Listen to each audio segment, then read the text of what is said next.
So, thanks for being in here. I would love to introduce for you my good friend, Mr. Hugh O'Doherty. Thank you. This is a song of unrequited love. It is a conversation between a woman and her teenage stepdaughter. Cindy, we've got to talk. This conversation is overdue. There are forces in your life, and they've been rough on you. But you withdrew your heart from me, and from your sisters too. So we left you alone in your own little room. Now you finally opened up, found a way to let me know that you consider me the source of your pain. But you decided to announce it on the Dr. Phil show. Keep it up, you'll give stepmoms a bad name. But there are two sides to every story, two sides to every dime, two views through every window, gotta tell ya. So try walking in my slippers more than once upon a time. There are two sides to every story, Cinderella.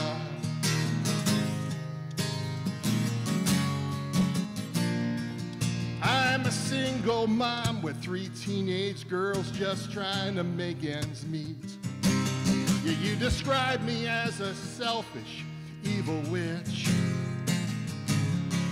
Then you portray yourself as quiet, obedient, and sweet, when in reality sometimes you're such a adolescent. Like last week when you came home from the dance, past your 12 a.m. curfew, you were missing a shoe, and we had one of our fights. And when I'm paying for the groceries, I see tabloid shots of you, and Disney's lawyers keep calling to bid on your story's rights. But there are two sides to every story, two sides to every dime, two views through every window, gotta tell ya.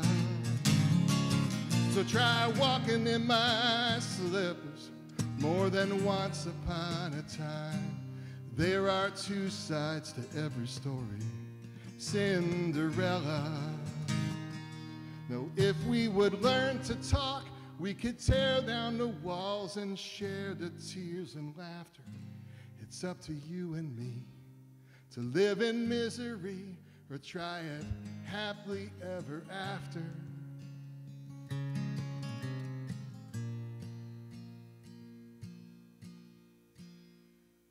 I miss your dad too, but in a different way. And I'm sorry I never knew your mom.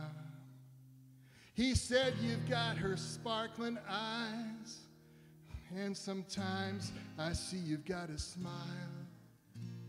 You're entitled to mourn your loss of them, grieve their passing on.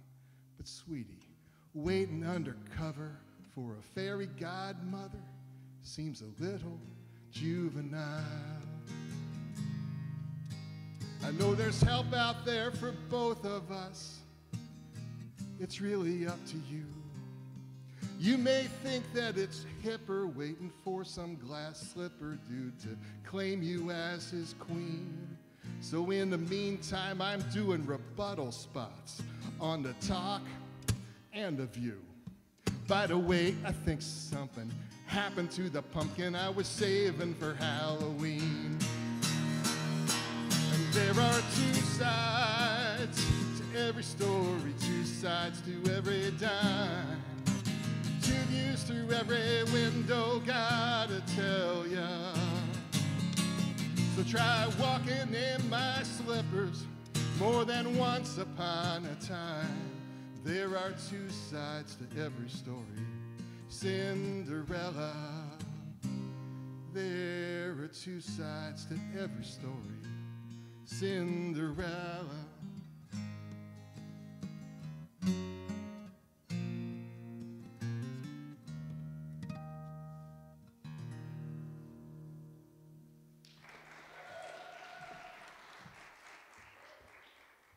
Thank you. That was wonderful. Thank you. Thank you.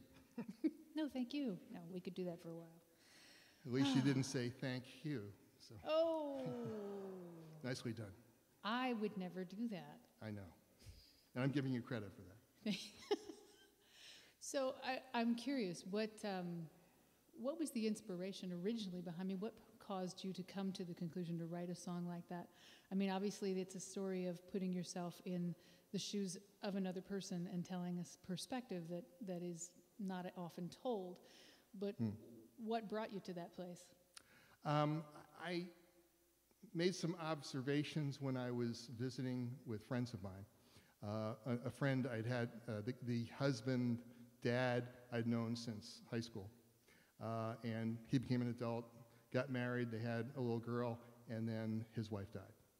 And then years later, he met this wonderful person, and they got married and had 2 more kids. And I ended up spending time with them as the eldest daughter was entering adolescence. And I got to observe the interactions between these 2 very, very, very fine people. But I also got to watch the complexities that are involved in trying to bond in that sort of circumstance. And then, it made me think about the fact that we only really know the stepdaughter's part of the story, and not the perspective from the side of the step-parent. And of course, so I ended up doing some research and went back and read the Charles Perrault, collection of his version of the folk tales of Cinderella, and who basically brought it out a couple centuries ago, and then went ahead and watched the Disney and the Rodgers and Hammerstein too. Interesting. Yeah. Does the original version vary much from the version that we know? It does. Disney killed off the dad, which actually makes it a lot more difficult for everybody, because, of course, now Cinderella's lost everyone she had known in her original family, and, of course, the stepmother, of course, now she's a single parent with 3 kids, and she's been a widow twice, In the original Perrault version, it's actually more like what really happens is that the father ends up marrying someone else and somewhat hands off what he had been doing as far as the mothering side, hands off to the new mother. And it's not as simple as that appears, So, yeah. I also found out about the glass slipper, but I'll explain that to you sometime other than our interview, which is kind of Sounds painful. Cool. Sounds painful. Oh, no, it's just interesting how it came about to be a glass slipper. But do you want to know that now? We have like 1 minute. Do you want to talk about something else? You want to tell us about the glass slipper? It's up to you guys. You want to know now, or I can tell you in the hallway? No, I don't care. Okay. I think they want to know. What they do? We have 1 minute. Yes. Okay. I heard yes. The Old French word in Old French for fur was ver, V-E-R. Which means a glass. Well, ver, right. So when Perrault or the people right before Perrault were collecting this story, they weren't translating the old story correctly, and it became a glass slipper instead of fur slippers. And what had happened was the fairy godmother had changed 2 squirrels into a pair of fur slippers. So that's where the glass slippers came from. And more footnotes can be available later on. Fascinating. Yeah. So, Hugh, real quick, where can the people find you online if they want to know more about what you're doing? Just look up Hugh, H-U-G-H, O''D-O-H-E-R-T-Y, and I'll show up, and you'll be able to find my Sonic Bid site and hear more songs and see where I'm going to be playing. Wonderful. So, thank you so much. Thank you so much. Hugh O'Doherty, everybody. Thank you.